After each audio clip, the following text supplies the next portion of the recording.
all eyes will be on the showdown that every Lobo fan wanted. Lobos, Aztecs, 4 p.m. right here on KRQE. Well, after handing Air Force yesterday a 13-8 loss, the Lobo baseball team isn't so lucky this afternoon. Oh no. We did, however, catch up with the players last night in Las Vegas. You can tell by the crowd, they're ready, and so are the Lobos. Hear what they had to say. Now it's time for Coach Neal's gang to show up to the party and stay a while. It's that time of the year when the Lobos make the trip to Sin City for the Mountain West tournament.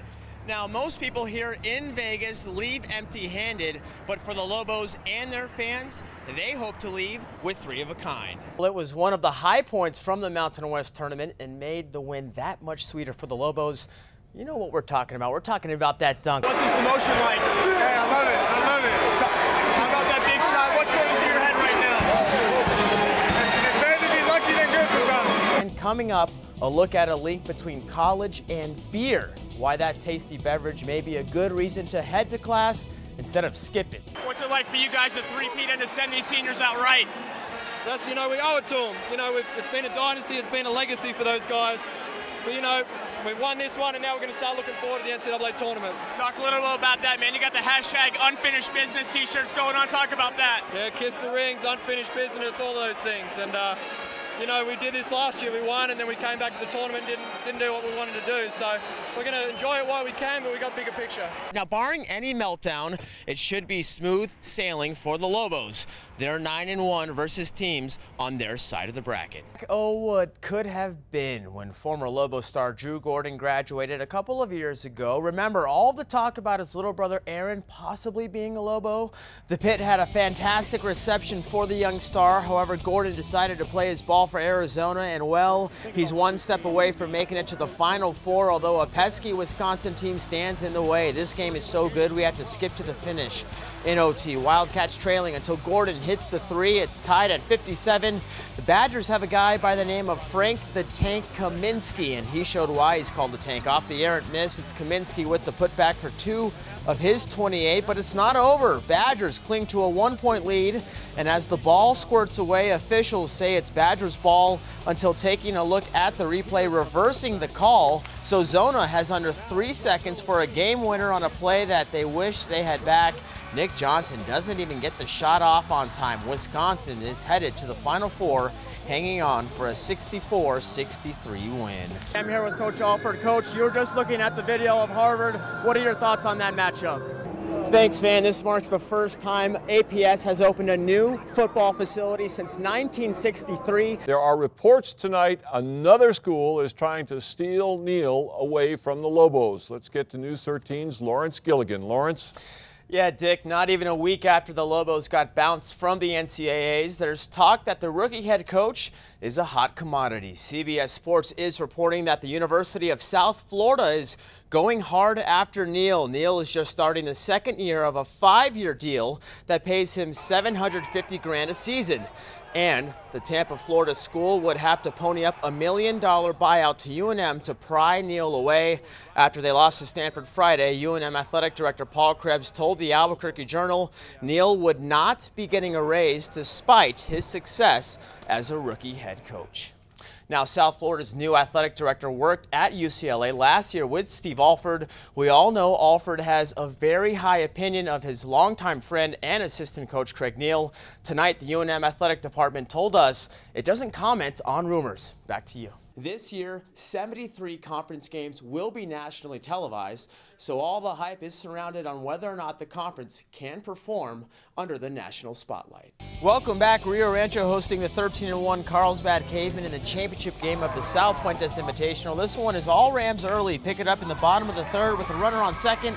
It's Grant Templin driving one through the hole to left. Marcus Martinez chugging around third. The throw appears to beat Martinez, but the catcher can't make the play. It's 2-0 Rams. Rio Rancho explodes for 4 runs in this inning. Bases loaded. The squeeze play by Tim O'Mara. Carlsbad caught daydreaming out there. Rams hold off the Cavemen for a 6-4 win. It's Carlsbad's second loss of the season. A typical night during monsoon season with plenty of rain and lightning, although nobody at Isotopes Park seemingly realized just how strong this thing was. Typically, well, I use our own video equipment. However, the high winds and heavy rain left me with just cell phone video.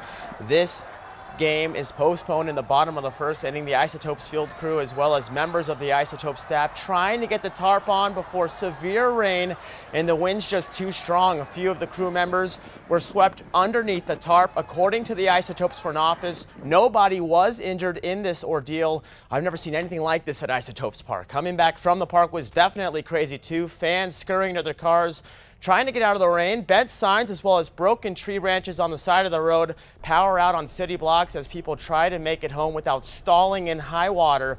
Looks like Pirates of the Caribbean out there. One car not so lucky.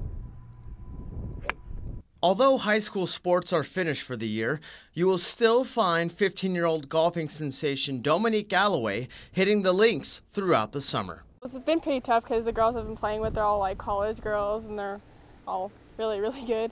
At just 15 years old, the Class 5A state champ missed the U.S. Open cut by just 6 strokes. They're like, what college do you go to? I'm like, well, I'm going to be a sophomore in high school. They're like, no way, you're so good. It's like, well, just take everything slow and you're going to be a really good player. The Cleveland Storm standout has been golfing since she was 7 years old, and you don't have to look too far to see that golf runs deep in her family. She used to come home, she's all happy and bragging and was like, I want to do that too.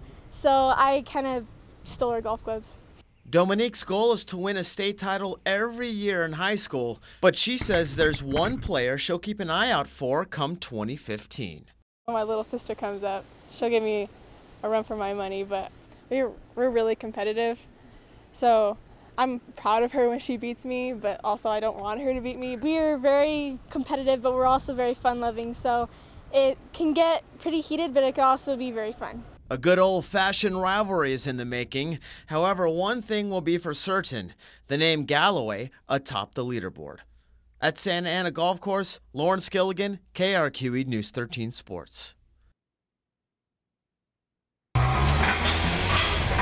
Most people drive their car to work, but for 23-year-old John Posen, lifting one is just another day at the office. Good job. I've always been the big kid in the class. I've always been that guy who's, typically bigger than everybody else, and that's why it was very fitting to me to do a sport, because it's a sport of big men. Posen is a solid 6'5", 370 pounds, and recently placed third in a national competition this year, and is aiming for a pro card with a win at the Arnold Amateur Strongman World Championships in Columbus, Ohio on March 1st. It's the biggest amateur competition in the world right now, so it's a big opportunity to move up in the ranks a little bit. Nothing comes overnight in this sport. I don't care how gifted you are, everything takes time. And it takes years of building and getting strong. Big deep breath, back. Anthony Trujillo has been training the El Dorado graduate for a little over a year now. He says the big man's heart for powerlifting will take him a long way in the sport. That's a drive that comes from within, and when you really love something, I mean, that's when it all comes out. And he's passionate about something, and something a lot of people don't really know what that is. Good job. In Albuquerque, Lawrence Gilligan, KRQE News 13 Sports.